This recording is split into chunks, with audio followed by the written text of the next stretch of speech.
We're just sitting here live. Are we live? Yeah, we're live. Yeah. Is that how you're going to intro yourself? No. DJ here. Woo! Could do a splash screen if anybody would appreciate that. We might have to take this podcast to the next level this year and clean things up. Maybe do some motion graphics. All right. In 5, 4, 3, 2, 1.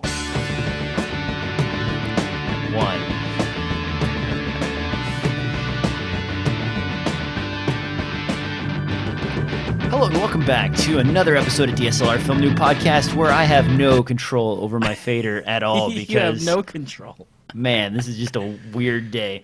We've actually been blown away with some sort of astonishing news from Nikon. A company we hardly ever talk about has kind of flown through all of the news. But first, Devin, before we get started with the regular show, what, sir, are you celebrating this year? No. I don't care about what you've been up to. I want to know, what is the thing that you're going to change this year in 2016? Because you're supposed to do that whole New Year's change, whatever, Make-A-Wish Foundation.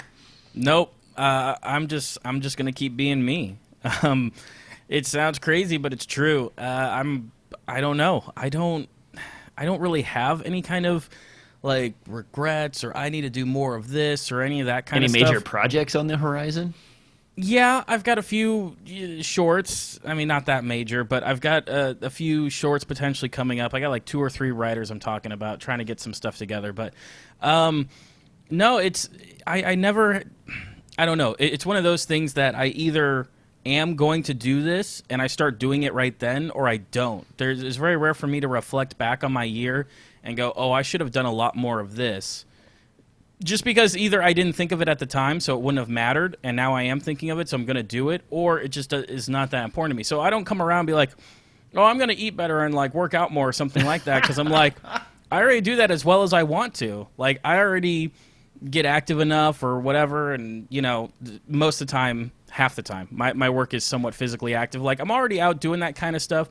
So I don't know. I don't sit here and like build up a big list of like what I'm not good at and what I'm going to become better at, because I'm constantly working on that throughout the time. Because I think if you just come in and New Year's and be like, hey, I'm gonna, I don't know, shoot a picture every day or something like that, then I'm like, you probably won't follow through because you haven't been doing that for the whole last year. So why would you start now? Just because, like, we went around the sun another time? That doesn't make any sense. So I have far less high expectations for myself. My goal for the next couple of months is actually just to organize this office at some point, get all my film equipment back out and sort through it and kind of take inventory, because I have gathered up so much kit, and now it may be time to start shedding some of that kit for the next round of kit purchasing to come forward.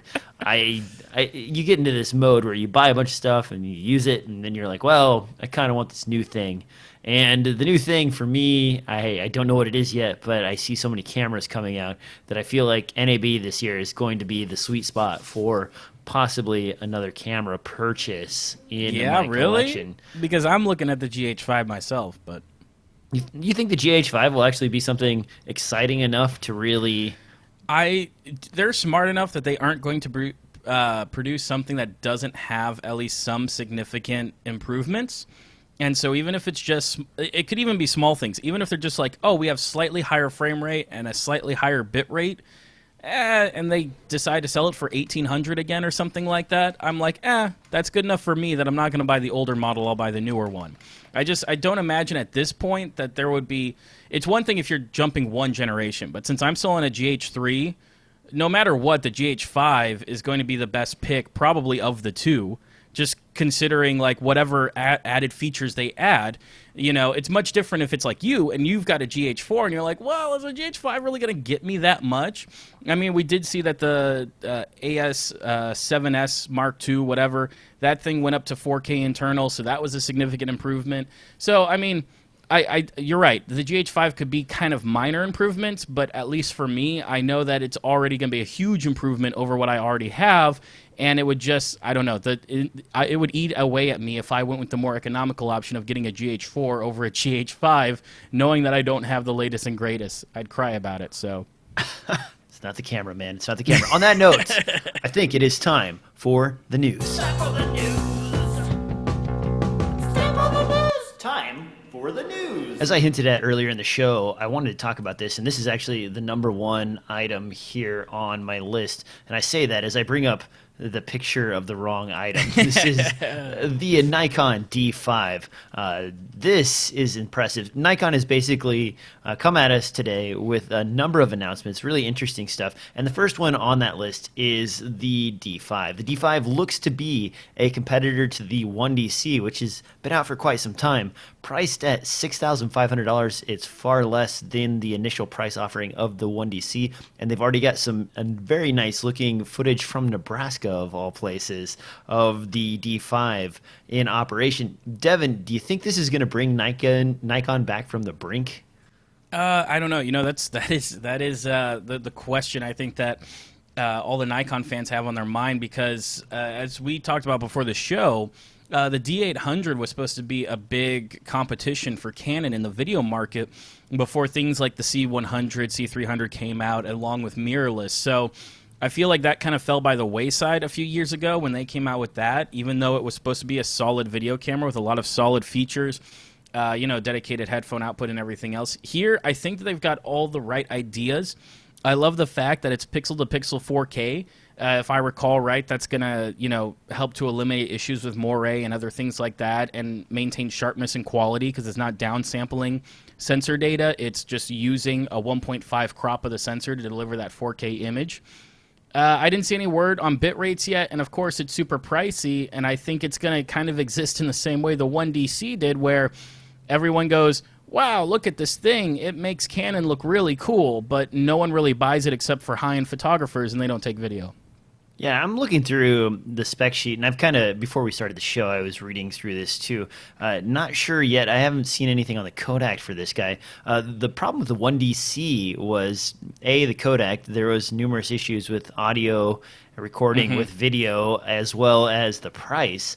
If Nikon can release something that's a little bit more usable in the video range and much lower price than Canon's 1DC, that would be good. Now, the problem is the 1DC has been out long enough and sort of been cannibalized by other products, so much so that just checking online at used prices, we can buy a 1DC. Here's one for $499 or $4,999, and you can purchase those on eBay for even less. The camera really hasn't retained its value because of the issues with that particular model. The other thing is that the 1DC is APS-H sensor, which is not quite full frame, whereas the D5 is I believe FX is the term that Nikon uses for their full frame sensors. So, full frame versus almost full frame, I don't know. Is that enough? Do you think?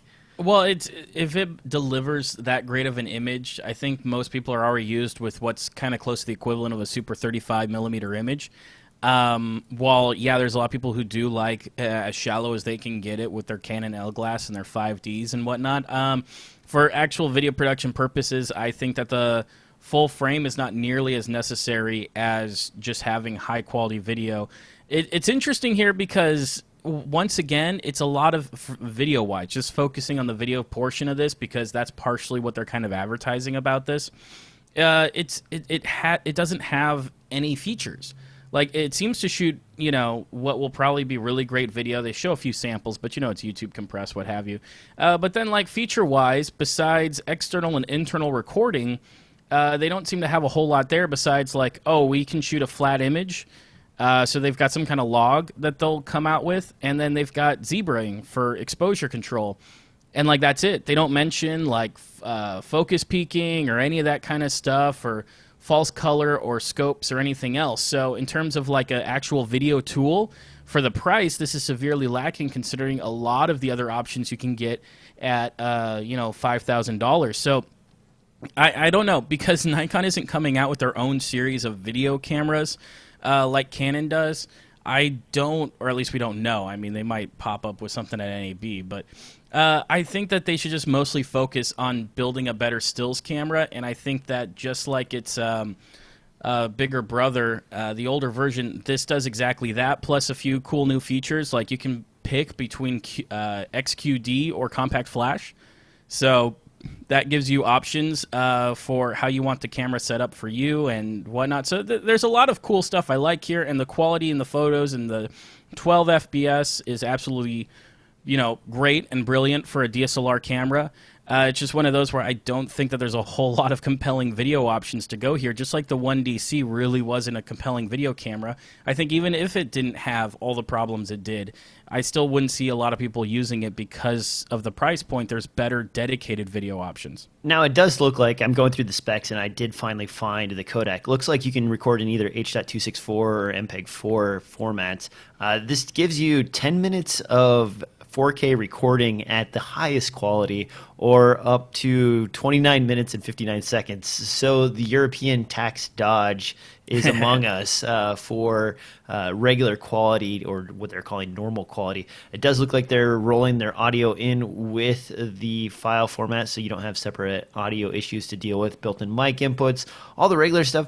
As far as a photography tool goes, though, it's really nice, actually, that Nikon didn't chase after the megapixels this time. This is a lower megapixel camera as opposed to trying to go crazy, 20 megapixels instead of what I believe... What's the current Sony at? Like 40 and some change? 40? Yeah.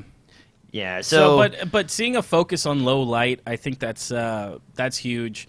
That it shows that they're focused on probably high still ISO. Surpass the A7S or A7S II, but definitely staying with it in terms of low light. And the D4 was a very good low light camera.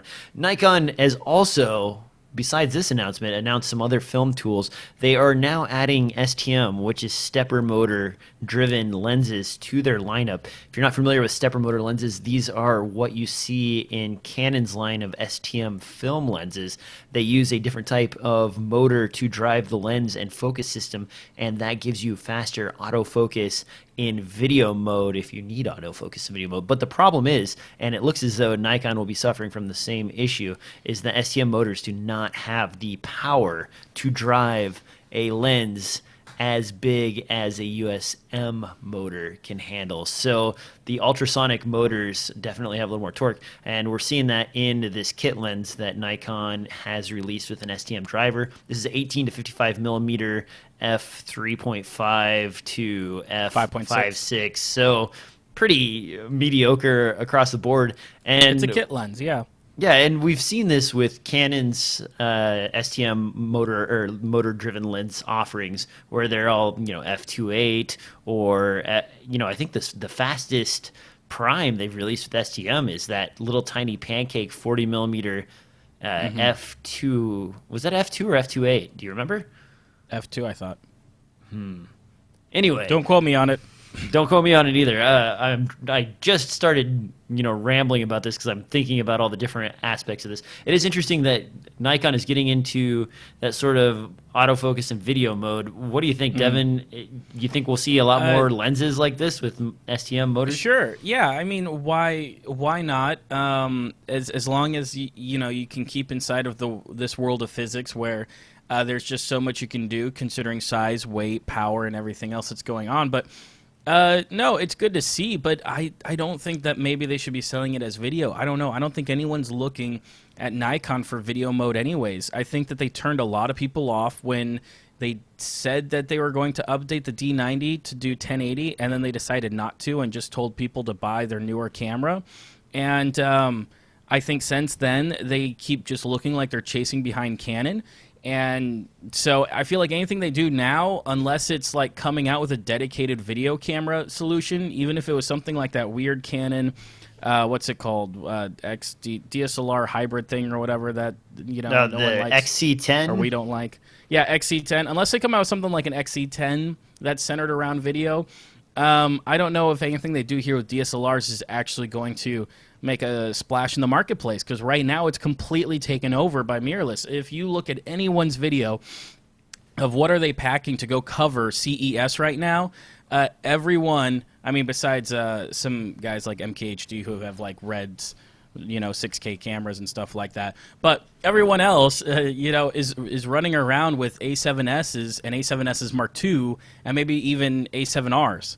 Everyone's got mirrorless, and for the most part, Sony is dominating that, and that's what everyone's bringing because it's small. Part of it, too, is because CES said that they aren't going to allow giant photography bags. They downsize and say you need to have a normal-sized backpack when you're walking the floor. But it's interesting, but I guess that became a problem. I don't know. So a lot of people have been downsizing their gear, and so they decided to bring a bunch of A7s. And so I don't see anyone running around with 5Ds. I don't see anyone even running around necessarily with Canons of any sort, T3Is or any of that kind of stuff. So I just feel like DSLRs for video production and even slightly for hybrid, doing video and photography, I feel like DSLRs are really falling by the wayside for dedicated solutions like the mirrorless market is bringing.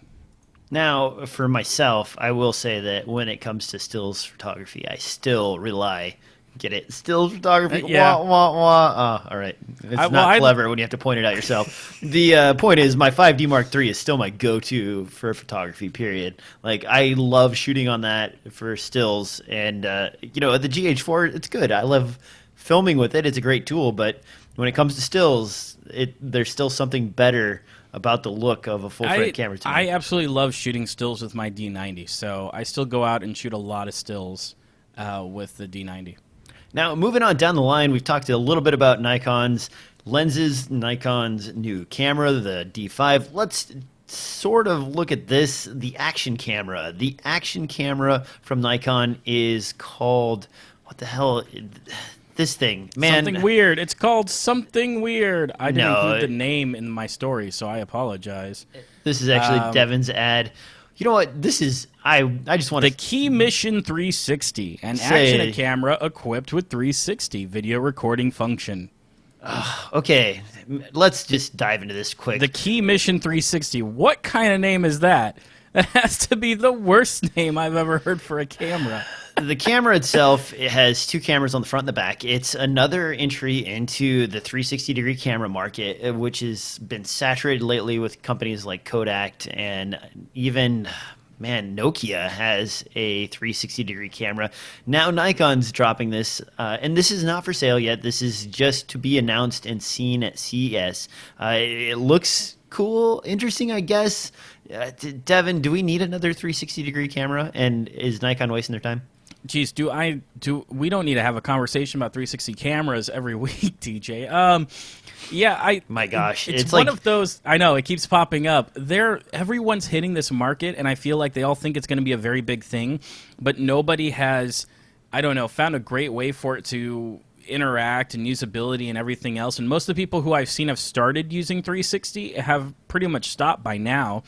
For the most part, it's just that the 360, you've always got a soft image. Doesn't matter what your bit rate is. It's just when you have that tiny of a sensor and that tiny piece of glass, because it still needs to be in a profile that's an action camera, you end up with soft edges all over the place. And by soft edges, I mean like the entire frame of the picture is soft.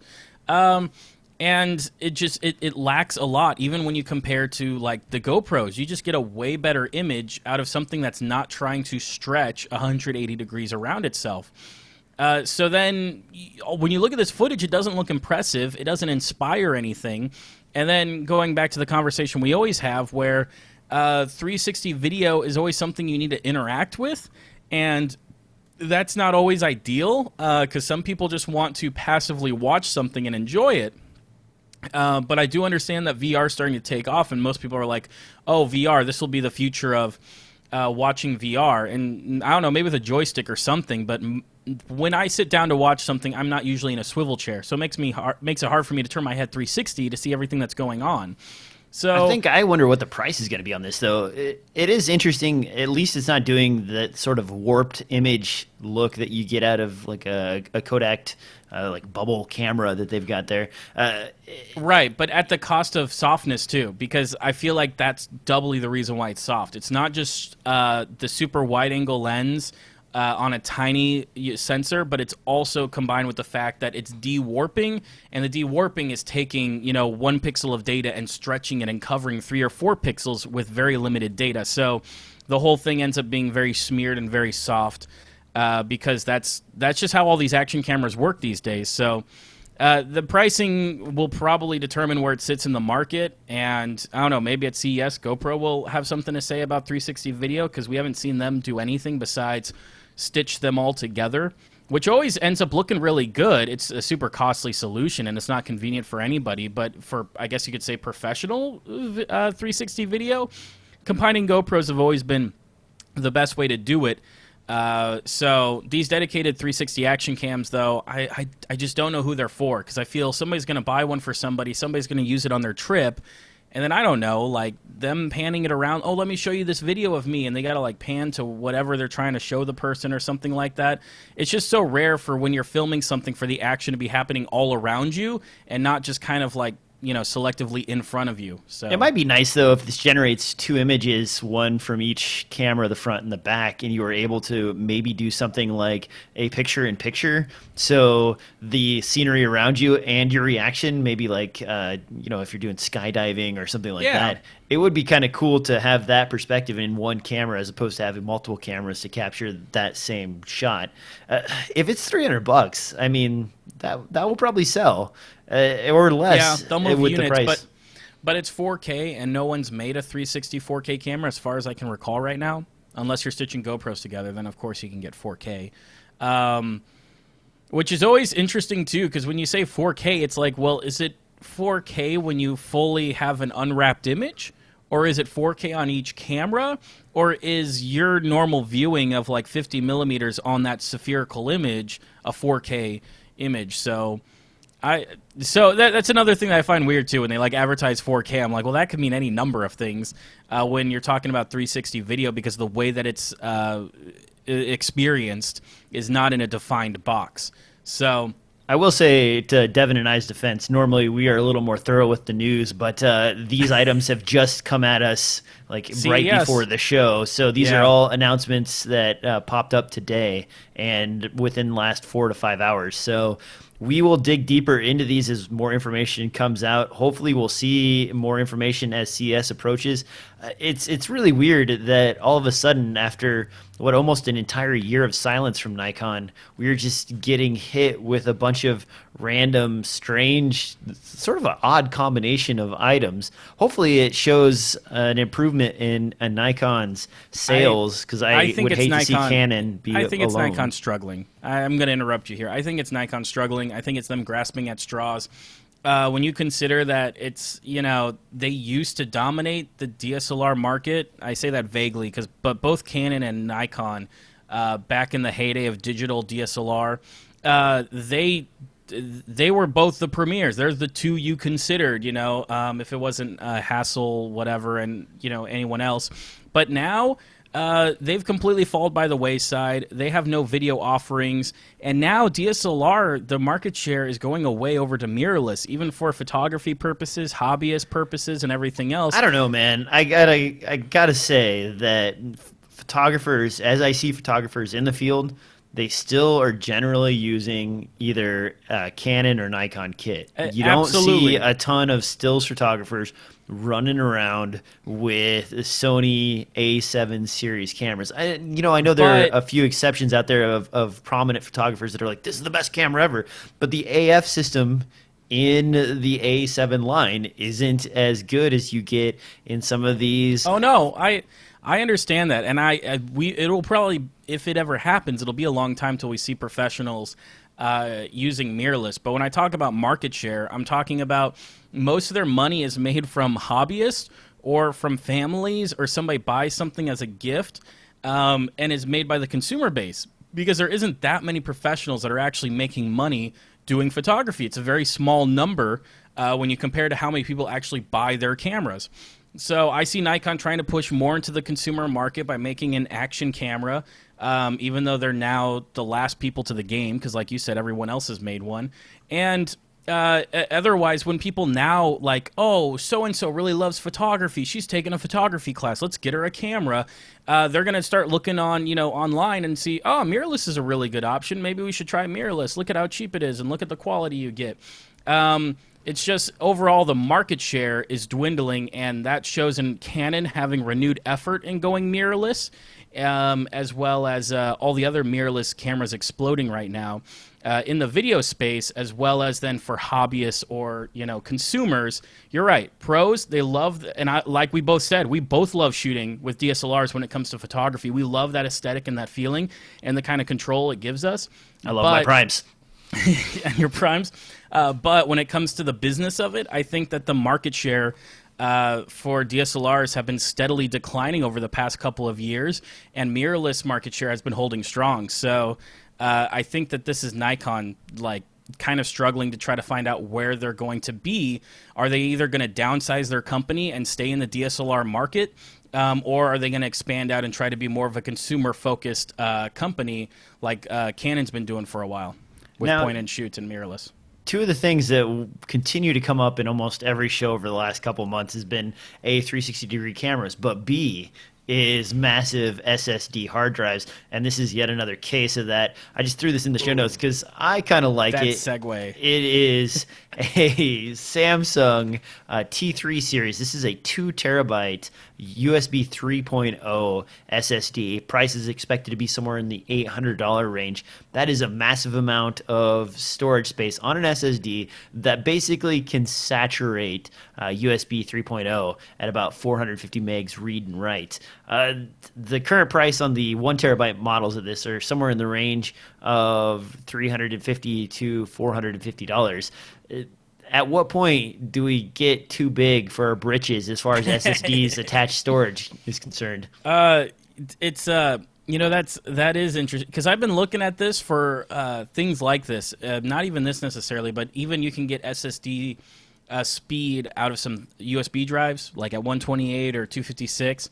And I look at them for editing 4K footage on the go. I'm like, I can take a copy of the footage on this, and then when I'm on the plane or something like that, I can edit. But how big of a project are you working on that you really need 2 terabytes worth of space? I mean, well, if you're shooting 4K, then but are you shooting? Yeah, well, okay. So are you shooting 4K on a GH4? Or are you shooting actual 4K from some larger right? Well, because the GH4 does have the smaller files, because as we know, GH4 is doing the H.264 at only 100 megabits, so it's not obscenely large files.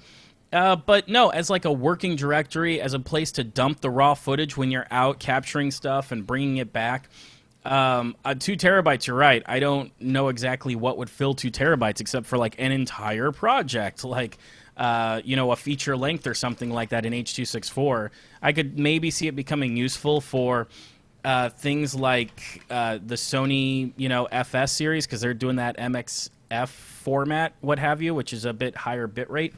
But I want to say that's still only 200, so that's not a huge... No, it's not. It's not huge. And then if you think about if you were to do something stupid, like you're doing RAW on RED, you wouldn't be using a drive anyways. You'd just be editing straight off the cards, because the cards are going to be faster than this is.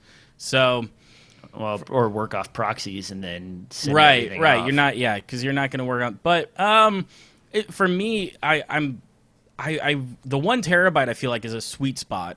Especially considering the price. I think that's a sweet spot for I want to grab some files on location or on the go or something like that and dump them super fast. But I'm super excited for it. It'd be nice if USB-C and its 3.1 standard could come out so we could get some higher speeds out of it. Because I've been looking at a few external storage options, because 10 gigabit LAN is kind of non-existent in the consumer market. And besides, run Cat 7 around your house? Specialized shielded cable? I think, but still, even the run on that only goes to 30 feet or something like that? I thought it was short. I didn't think I think it's 100. I want to say 100 feet. Also, we were talking about 4K. Just as a kind of comparison, the A7S Mark II shoots in XAVC, and that is another 100 megabit codec. So, really, as far as drive space goes, I've worked on some fairly decent 30-minute projects that were shot on a bunch of GH4s in 4K, and I mean, we maybe ate up 500 gig worth of drive space for 30 minutes worth of footage. And if you're doing just like short commercial work, I mean, you'd really have to push it hard to really gobble up 2 terabytes worth of drive space. But sure, if you wanted to be sure that you could hold anything that you could get on the day of the shooting. Sorry, I didn't mean to derail you. No. 2 terabytes would cover you. I don't have a whole lot to say other than I want one of these things. So for the most part, I've been looking at smaller versions for when I'm on the go and I'm trying to edit because these external SSDs make sense to me. But I probably won't get any of these. I'll probably wait until either I get a computer that's doing USB 3.1 or Thunderbolt on its new standard, or any of the stuff that moves faster than, kind of 500 megabytes per second. Or this one's a 450 because it's USB 3. Because that's still where I'm at. Right now, I mostly move stuff around with little slots on my computer that I shove SSDs into with a little door, and that plugs them into SATA 6 or SATA 3, and then I'm off to the races. So that's I'm waiting for, right now we're in this issue where the only way to get faster is to just have like built-in M.2 cards, or to like put stuff in PCI Express. Wait a sec. If you really want that hot speed. swappable removing SSDs from like a drive bay assembly? Yeah. Really? Yeah, because the drive bay assemblies are like, I don't know, $20, $25. And then you just pop them open, shove the thing in there like a cartridge, and close it. It's like using, like swapping between something like a Blackmagic Media Express, which just has those open holes where you put SSDs in all day. Yeah. You just take it out of there, you shove it in the computer, you close the door, and you start editing off of it. So, Yeah, I don't know. 1 terabyte SSDs have gotten so cheap. I just threw one of those in every single system I have, and I haven't really looked back from there. I do like the external aspect, but it is kind of sad that it's kind of handicapping what would otherwise be an even faster drive in an M.2 format. It's a nice size. It's a nice 3.0. size, but at the same time, if you could afford a slightly larger size, the better solution would be to just get an SSD, put it in a USB 3.0 enclosure, and you'll get the exact same read and write speeds you'd get out of this for about the same price, with the option of ripping it open and using that SSD elsewhere at higher speeds. Well, and they do have a ton of M.2 enclosures now that are really affordable, and the M.2 I haven't even drives, seen those. Yeah, That makes sense, though. The M.2 M.2 drives are super skinny. They're like 80 millimeters or less, 40 millimeters, I think, for the 512 gig flavor. So you can get them in the size of like a lens cap, and then put them into a little enclosure, and then hook USB 3.0 up to it, and they don't take up much juice, so you can power them right off of a bus without even having to worry about it. Now, speaking of crazy prices here, let's take a look at this. Devin, you put this in the show note. Are you excited about the C100 again?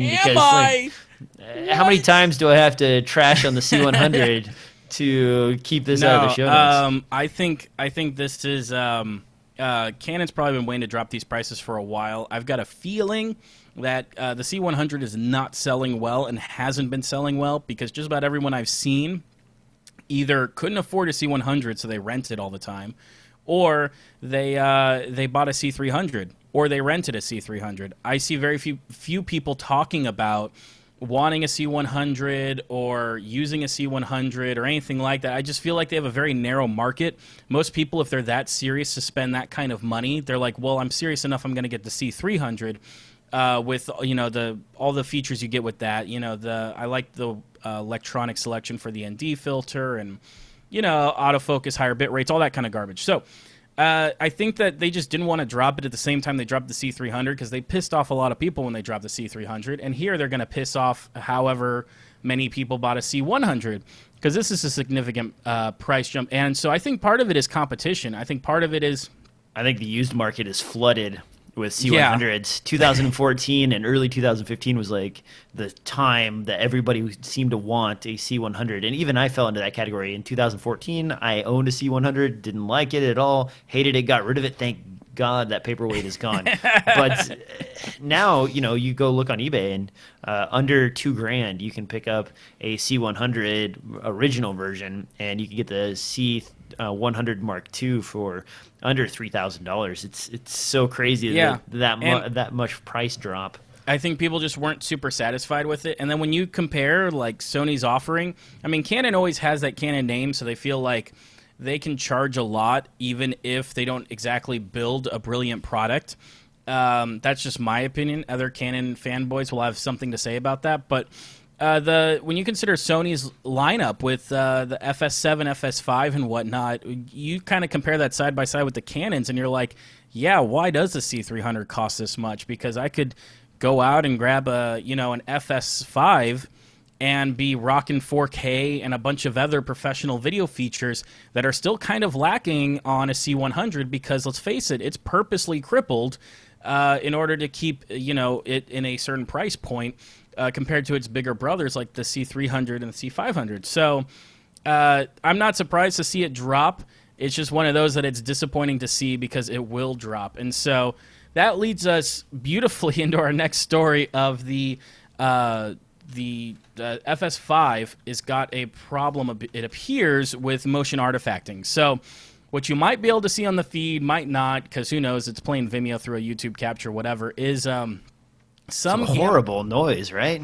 Yeah, some gamma modes and some higher ISO modes. That it's not super clear on what's causing this issue, but it seems like it causes a lot of blockiness in the shadows that, like, when you're moving the camera, seem to like kind of lag behind or whatever. It's very obvious and very evident, even if you can't see it on the stream because of the low frame rate. Check out the link in the show description to go to the Vimeo video. Something to consider. So far, I haven't seen Sony come out and say, like, admitting this is a problem or saying they're addressing it or looking into it. I've just seen a lot of people talking about it. Not to say that this happens with every mode. Like I said, it seems to be only under certain gammas and only seems to be under high ISO.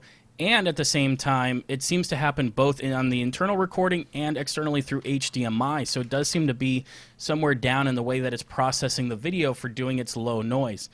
Who knows if this could be fixed in a firmware update or not? There's some great posts on Twitter, and a couple of people were just like, they basically said, you're doing it wrong. Do it differently and you won't have this problem. And that's a really interesting approach to, to sort of spearhead the movement for these cameras. I'm kind of disappointed in some of the low light footage I've seen from the FS5. I was sort of excited about it, but it looks like, above 3200, maybe 6400 ISO, it starts to get a little rough. It's not as low light capable as I was hoping it would be for that perfect transition back into a regular film camera. Well, but keep in mind is that its bigger brother, the FS7, while being bigger and more expensive, is a brilliant camera through and through. That's kind of what's surprising, is that none of these problems have shown up on the FS7 for all the time that people have been using it. And the FS5 has just come out, and it's kind of been littered with these little problems. So it may just be a product taken to market too fast, and it needs a little bit of firmware updating. Or this could be some stuff that really cripples it and prevents people from buying it. I know that, yeah, they're saying, oh, you're not supposed to shoot in that way.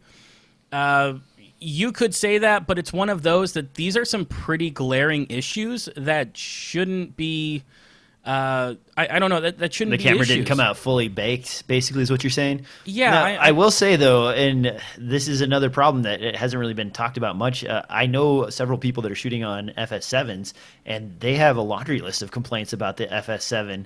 They want firmware updates that fix button configurations, certain controls. There are some labeling issues where you can't switch between ISO and decibel levels. So it's like all sorts of weird little stuff that people have been complaining about.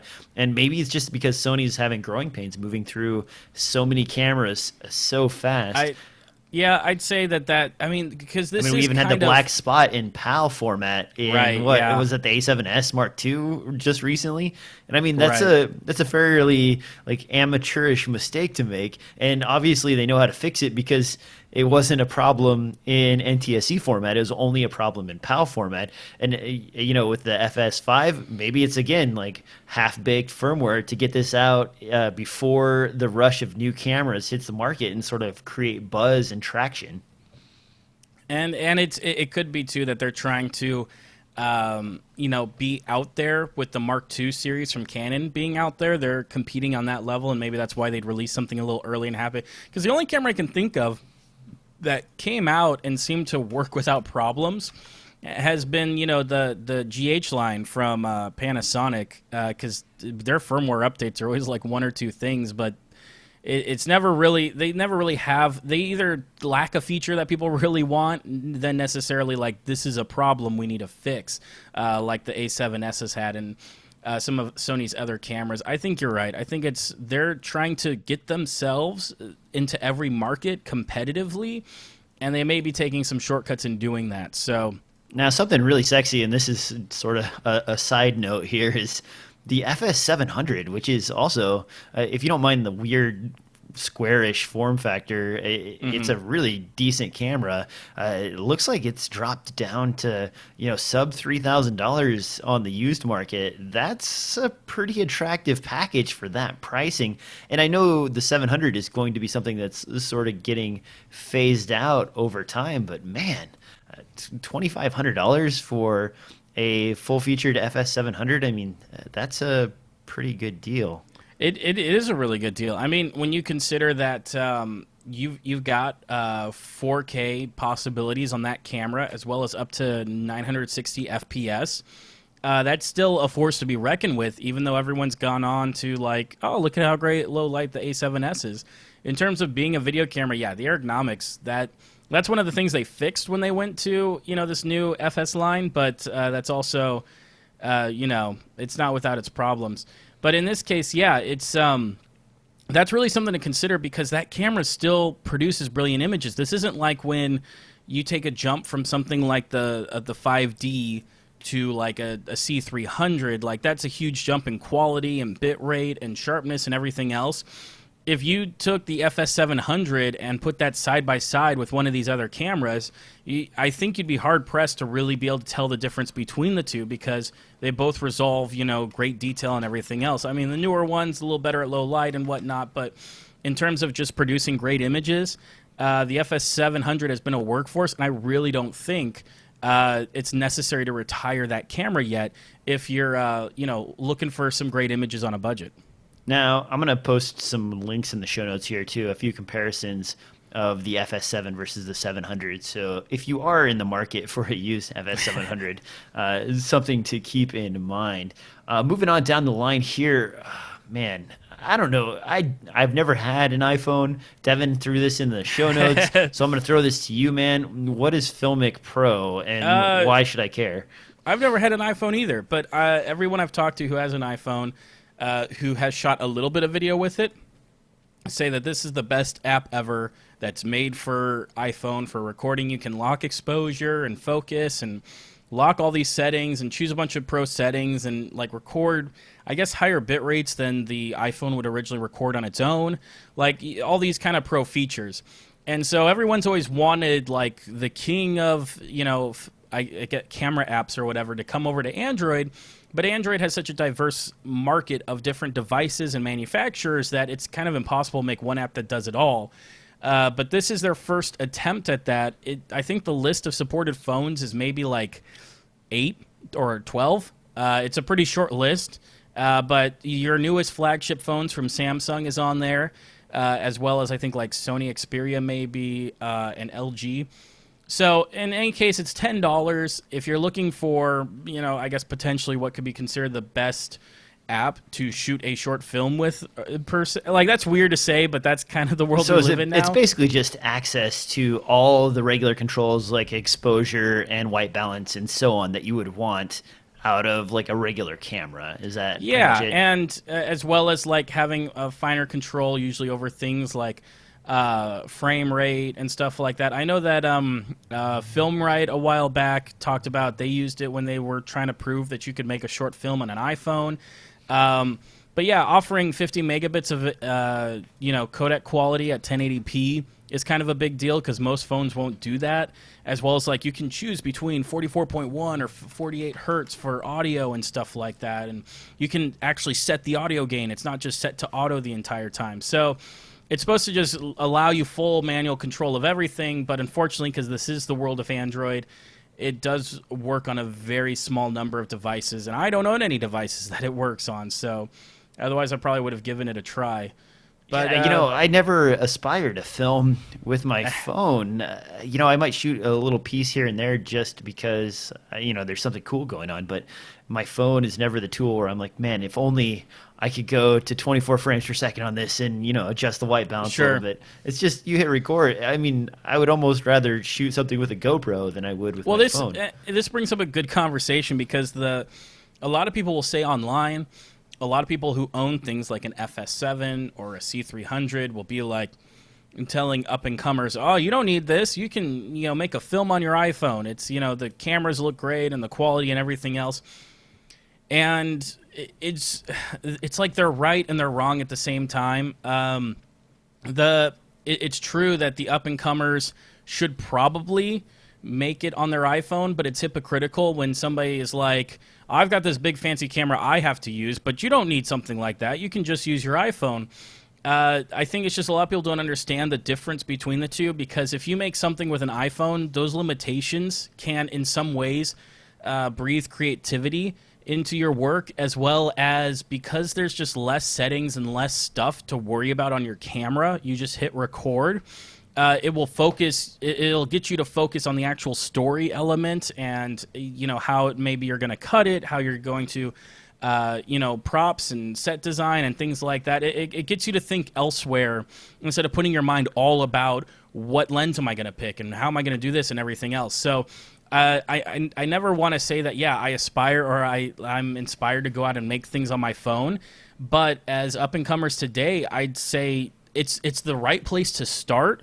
If you don't have anything else, I'm not saying then you don't have an excuse to, not make great art. But if you don't have anything else, it's like this stuff is in your hand already, and you can already start working on the more important parts of, filmmaking and making videos and everything else, as opposed to if you went out and got a bunch of gear, you'll end up like most people that just obsess about the gear. And then after they've spent thousands and thousands on their gear, they still don't know how to put together a story.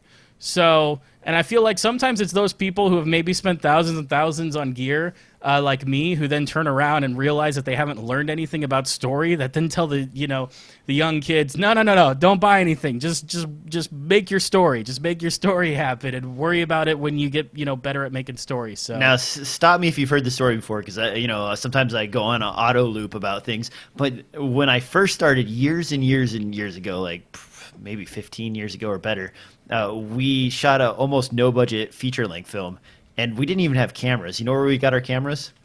We went down to Walmart, and we pooled a bunch of credit cards together, and we bought 4 cameras, and they were just regular off the shelf junky video cameras on DV tape basically, and still shooting standard definition. And we took them and we shot as much as we could in less than a month, and then we took all the cameras back and returned them. And returned them. You jerk. Yeah, and that's what we did, and we managed to make a feature length film with that. I know it's definitely low quality, but the aspiration to do that was really enjoyable. It was fruitful. The feature length film was made. It sold several thousand copies. Not a great film at all. Not even very good. Really, don't look it up on my IMDb page. It's a long time ago. But the point is you can do something like that, and now the access to that sort of thing. Man, if you have 5 friends with 5 phones, you can go out and have the same level of quality that I shot my first feature-length film with, better quality, in fact, and you'll have that in your hand to get going. I'm excited about that. Like, it was inspiring for me to do a full-length film on these cameras that we just got from Walmart, and for anybody else, it's the same story. And yes, I mean, this is DJ in high school years and years ago. So obviously, scenarios have changed dramatically since the early 90s. But you can't get credit cards that easy anymore. Yeah, they don't just give them to like 17-year-olds like they used to. Like 16-year-old girls being like, you can buy whatever you want. You just need a side here. Every time they tried to collect on one of those CD Club of the Month deals where it's like Columbia House has sent you 15 CDs and you didn't buy enough and you're going to get arrested. Yep. Whatever. I'm just walking away from this mess. All right. But one last thing. So, look, if you don't have a camera and that is what's stopping you from making whatever, two things should come to my mind. One, that idea you're thinking of right now that you want to make is not the best thing in the world, and it'll probably be the worst thing you've ever made. What? So don't sit and wait for like the stars to align in order to make it. Just make it, let it be crappy, and learn from it and move on. And then secondly, if you're the person who's waiting to get a camera and this lens and everything else to start making your videos, An inspirational cough. Oh no. If you're the person that is waiting for that gear to show up before you make your stuff, by the time it shows up, you won't be ready for it because you won't have realized like what you need to do to make good videos. So if you're one of those people waiting for your T2i or I'm going to get an A7S or something like that before you make your first video, stop waiting. Just go out and make it, because it won't be fantastic. It might be good, but it won't be fantastic, and you still have a lot of learning to do, and you might as well start learning now while you wait for your gear to arrive. You know, however, saving up or however you plan on doing that. So even people that make money for a living shooting feature-length films and regular short films and doing commercial work have shot really crappy stuff. Take it from me, I've shot a ton of junk over the years that you just get roped into, but you're shooting. You're always shooting, and that is the key. Equipment is also awesome, but always shooting, be closing. Always be practicing your craft until someone tells you to stop. Then you should probably stop. All right, moving on down the line. We've got one last thing I wanted to touch on before we get out of here. I'm going to skip over that Sigma glass post that you threw in there. It's a waste of money. Yeah, buy some really expensive lens protectors if you want. The last thing I wanted to touch on is basically just the updates to the DJI quadcopters. They've basically added some really awesome focus control systems as well as raw shooting capabilities. These were announced, but now we're actually seeing them in production. Interestingly enough, firmware updates and so on. These are freaking beautiful copters, and they're down, like the lowest model is down to what, $800? Yeah, I mean, or if you're talking about the Inspire. The Inspire, yeah.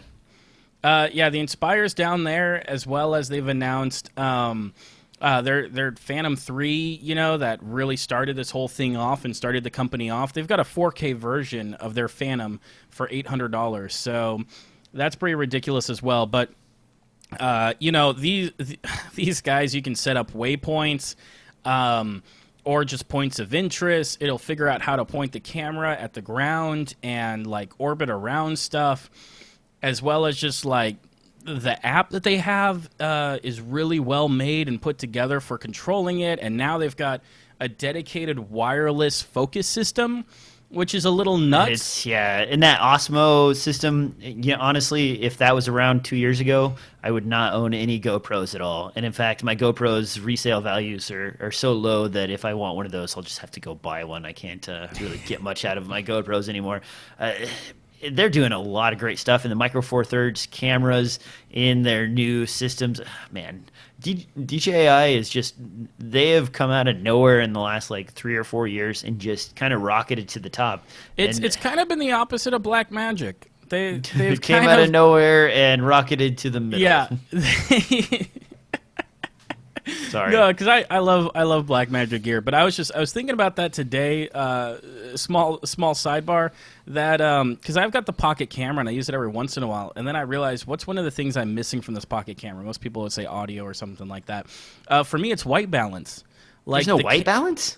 You can set the temperature, but there's no white balance. And I think most people don't know that, like, when you grab your A7S or your 5D and you set the white balance, it's not just setting the light temperature in Kelvin or whatever, 5600, 3200, what have you.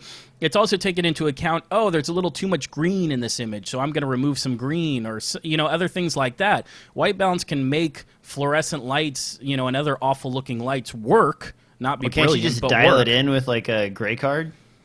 No, you can dial in that level, but it's not going to curve and fix things that are wrong with the white balance. So like the camera will work great if you're using natural light or you're using, you know, LEDs or HMIs or something like that, or like Kino floats. If you're using studio lights, it'll look great. If you're like in an office with like terrible fluorescent lighting, you can set up a gray card and you can sit there and like mess with, you know, I think it goes in steps of like 200 Kelvin. You can sit there and like set the Kelvin to where you think it is. But I know that on my other cameras, it's going to actually fix some of that discoloration from the light, where if you just set Kelvin levels, it's not. It's just going to assume that it's getting really great looking light at this Kelvin, and then it's just going to shoot that way. So it's just one of those things that I'm thinking, I wonder if the big version of these cameras come with a white balance setting, because I haven't used any of the bigger ones enough. But, you know, I've talked so much about the Ursa and being interested in the Ursa Mini and all that kind of stuff that I wonder if it's going to lack some of these basic things like automatic white balance settings. And well, being the able pocket to do a camera, little though, correct. was really pared down. I mean, you got to give it that. Like, Yeah. they really did strip as much out of it to make it, you know, almost Affordable, yeah.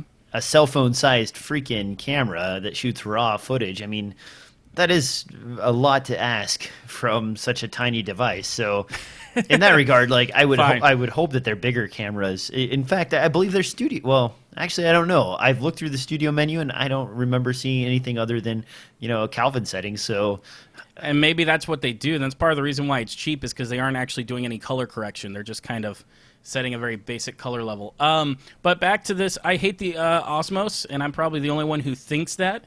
You hate it. But I think their quadcopters are great. I just hate the look of it. I've really fallen out of love with the whole image stabilization. stabilization. Yeah, it's just what was it? I was on a shoot that I can't mention the company of, but one of the guys who was shooting a promo for a large news outlet, he was gathering some of his footage on the Osmos, and it looked like a dude running around with an Osmos. I don't know how else to describe it. It looked cheap. Maybe it's just the people. So did who it just shoot. look like a stabilized 4K image from what you would get out of like a GoPro? Is that what you're saying? More like, you know, it has that Movi look when people don't like rig up a Movi or practice with it, where it just kind of bounces all the time as you walk, because it's not, you know, that weird necessarily sort of free floating look that you get from like say motion stabilization. Yeah, it's like halfway between a glide cam and halfway between like a robot, like a techno crane, which is like a perfect camera move. It's super steady and everything else. It's like halfway between those two. Like, it kind of looks robotic like a techno crane, but then part of it kind of floats like it's a glide cam. And so, I don't know, it puts me in a weird headspace, and I can always just tell. I can pick it out when it's that kind of a shot. I'm like, oh, it was shot on one of those stabilization rigs. At this point, it just sticks out to me. Like I said, I'm in the minority with it. It's just one of those things that those stabilization systems, I've kind of felt like, I feel more and more like they aren't for me. I mean, maybe if you put it on a steady arm and it really like locks down and everything, but I really like the steady cam look of it floating. From older films and stuff like that, when you see that as part of the audience, you're like, I don't know, this omniscient floating, you know, audience member or whatever. Yeah, that's great story. until you've had to walk the same shot like 7 times to get it, and you know, or even more, and it's just becomes this frustrating, horrible thing where you're like tapping people on the shoulder and like planting footsteps and marking the floor. I don't know. I mean, it's super affordable, and it's really nice to be able to have that sort of what it stabilization probably in the is. price. What it probably is more than anything that I'm not realizing is it's probably just cinematography goes out the window when people use those things. Yeah, that's like, true. No framing or anything. They're just like, oh, yeah. Like when camera. people do those steady systems, they don't think about how to frame or set up their shot. They're just kind of like, oh, it's steady and it'll look great, and they just forget about the rest of it. So maybe it's just a combination of people who love using that stuff, or usually people who are poor at framing or setting up an image, and so maybe it's a combination of the two. But I don't know. I'm not in love with them like I thought I would be. It is a little rough, though, to be honest. Like keeping those sort of framed when you're walking with them, it's not the same as the subtle ticks that you get from an actual operator running with a vest, because he can kind of do those subtle motions with his fingers. But this, you're trying to like use a joystick or set it up so that it's pre-framed at a direction ahead of time, and it can be difficult. It can be difficult. I'll tell you something that works. Besides the paying someone else to do it for me, somebody who's more experienced. like your Scorsese and stuff like that, when they've got those long tracking shots, every piece of that tracking shot looks great.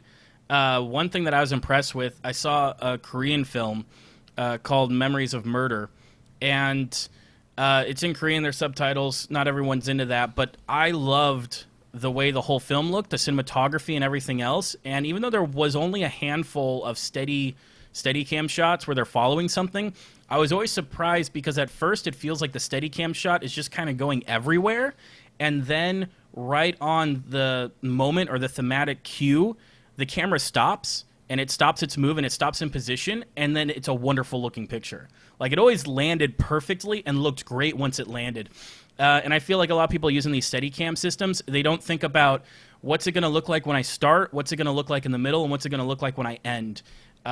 And so maybe it's just a combination of that. Maybe it's because there's so little discipline compared to something like a Steadicam, where you would only do a Steadicam if you're already good at operating a camera and you're going to invest all that time and money in learning it. And now since anyone can pick these up and do it, you just end up with a bunch of people who don't necessarily work that hard at framing who are using these cameras. So then I just see it and I go, and ah, it's a team effort too. When you're using a Steadicam system, you have someone running focus. A lot of times you'll have someone framing, you have someone watching on a screen behind them and like making suggestions that they'll walk through the move a number of times before they get the shot and make sure that everything's perfect. With a lot of these things, you hand out a steady rig with 3-axis gimbal to somebody and say shoot something, and they just wander around and shoot a bit, and they're like, okay, I think I got it. Like, that's it, done. Yep.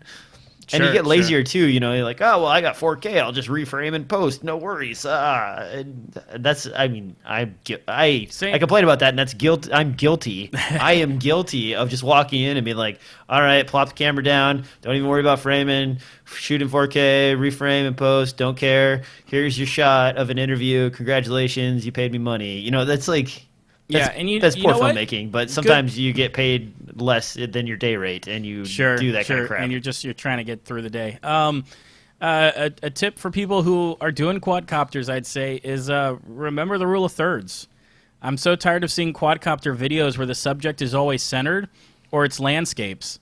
Mix it up a bit. Put somebody in a bottom third, or put like the building of interest in a top third. Can we Dutch it? I love it. This whole steady system is built around keeping the camera perfectly level, and DJ's like, yeah, but there's got to be a way to Dutch it, right? Can we figure out how to make that go a little sideways? Yeah, that would be great. Thanks, guys. People are like hanging fish weights off the side of the camera just so it droops like it's broken, it's got a problem. No, but there's probably a middle ground between these things, because I really hate shaky cam as well. Yeah, and we all do. That makes me nauseous. And shaky cam has gotten worse with cameras getting smaller and lighter, as we've discussed before. So yeah, plus people shooting on 5D Mark IIIs with the Jello cam going on and all sorts of artifacting and weirdness as they fly around the screen with this camera. I can't handle it anymore. All right. Yeah. That is enough. We've kind of dove into everything. We've ranted a bit. It is getting later into the evening for both of us. Thanks, Devin, for coming in on a Tuesday instead of a Sunday. Of course. And on that note, guys, Devin, why don't you tell people where they can find you? You can just tweet me on Twitter. Follow me, please. I'm so lonely. At DevoCut. You can follow me on Twitter. On that note, guys, you can find this podcast on iTunes, SoundCloud, anywhere else podcasts are distributed. Be sure to swing by, rate, and review as needed. Put your questions in the YouTube comments section, because Devin and I both read through those on a regular basis. And as always, thanks for listening. We'll catch you next time on another episode of DSLR Film Noob Podcast.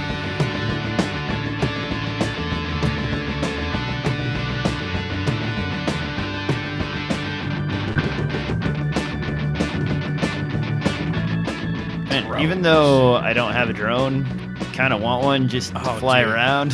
They're so much fun. That's half of it. It's just an excuse for me to get back into my RC hobby. I crashed a drone in 2015, and after that I've avoided piloting them immensely. Remember that, this is after the show, guys, so the audio listeners are not getting any of this, but just a side note, remember that month or so where I was ranting about making sure that you practice to operate a drone. DJ may have put one into the drink at some point during that time and cost himself several $1,000s. So spend more time on the flight simulators, guys. Yeah, I gotta sell my drone soon too. There's no way I'm taking that with me out west. It's not worth shipping at this point because they're so cheap. I pre-ordered that Lily. I don't know if you remember that. Yeah, but it's a pilotless wrist. Yeah, another Kickstarter down the drain sort of thing. But and an expensive Kickstarter. Yeah, well, and now all the features that Lily kind of like won everybody's hearts with are available in the Inspire for roughly the same price. It's rather frustrating in all around. And plus, if anything, it sounds weird because DJI is like started as a super small like Chinese company that was kind of like just piecing together different technologies and wasn't really developing anything on their own. For a company that came out of nowhere, this is almost a story of like why you choose brand names like Canon and things like that, because most of the time when they produce a product, they'll support it. It'll be at a competitive price and it'll work, as opposed to vaporware like the stuff on Kickstarter. So yeah, don't do what I do and get excited about something and then pre-invest and wait for how many years for your hipster camera to come. The last Kickstarter I did, Digital Bullocks. Digital Bullock. Did you get one of those? No, I jumped ship from that pre-order. Good. No, I'm excited for my pack pod. I don't know yet if it'll be very good, but I've got high hopes for it. So that's on Kickstarter. It's a small tripod for like GoPros. They show DSLRs on it, but it's a weak plastic tripod. It won't really take DSLRs. I kind of got it for GoPros and whatnot, and maybe some lights and stuff. But the pack pod, I like the concept because the legs don't have hard stops on them. They can go flat. What stops them from moving is a twist in the middle. So you could have like one leg at any position than any of the other legs, and when you twist it, they all just stay in their spot and they don't move at all. So it makes it really great to quickly set it up on an uneven surface and whatnot. It's kind of hard to describe because most people don't. You wouldn't normally design a tripod like that from an engineering standpoint for putting a lot of weight on it, but for GoPros and stuff like that, I'm like, oh, dude, it's like waterproof and whatnot, and it comes with stakes. It's got quarter 20 holes in it. Yeah, I could find tons of things to use this for. So I got two of those. I'm done with Kickstarters for quite some time. Don't swearing them off. Don't even bother. I did, though, those 200 gig micro SD cards. I have now put one in every single device I have. Really?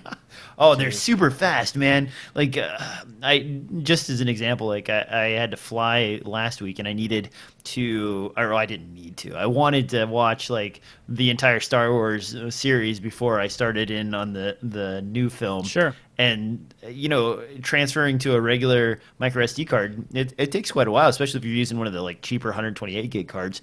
Yeah. And transferring to that, I copied it over in less than 3 minutes, and then walked away and hopped on the plane and was gone. And I'm like, man, I have all this storage space, plus I have the speed. I'm kind of in love with those cards, and I know 200 gigs is a weird area, but man, for doing some quick photo editing and so on a tablet, that's plenty of space, plenty of speed. And most of my tablets, even my new Samsung S2 tab, I think it's still a USB 2. So if you want to copy directly, it's way faster to go to the micro SD card than it is to go to the connection on the device itself. So yeah, I should get one of those. They actually shot up to $260 for a whole week after I bought them, and then they dropped back down to $89 for a minute, and then they're back up to $99. So Jeez. When they dropped to $89, I ordered like 3 more of them. If you guys don't remember or don't know what I'm talking about, last episode, go take a listen to that. Dev and I kind of discuss these cards. They do read speeds in the 80s and 90s, and they do write speeds in the 50s and 60s. And the cards are 200 gig, and they're in a micro SD format, so they're super tiny. A ton of storage space, great for 4K recording on something like the Hero 4 or even my Z1 camera that I'm still immensely disappointed with. Thanks for that one. Anyway, really great cards, and especially if you want to get the max capacity. I've tested these in every one of my devices now, and all the devices that say they only support 128 gig worth of storage space, I believe that's just because that was the limit of micro SD cards at the time the device was released. Yeah. None of them have given me any trouble, and they recognize all 188, I believe, gig worth of space on the card. So really nice, in fact, enjoyable. Love it. Good All right, stuff. That's enough extra stuff for the YouTube listeners, watchers, what have you. I think Devin and I are going to go have dinner. Not together. All right, man. See you next week. All right.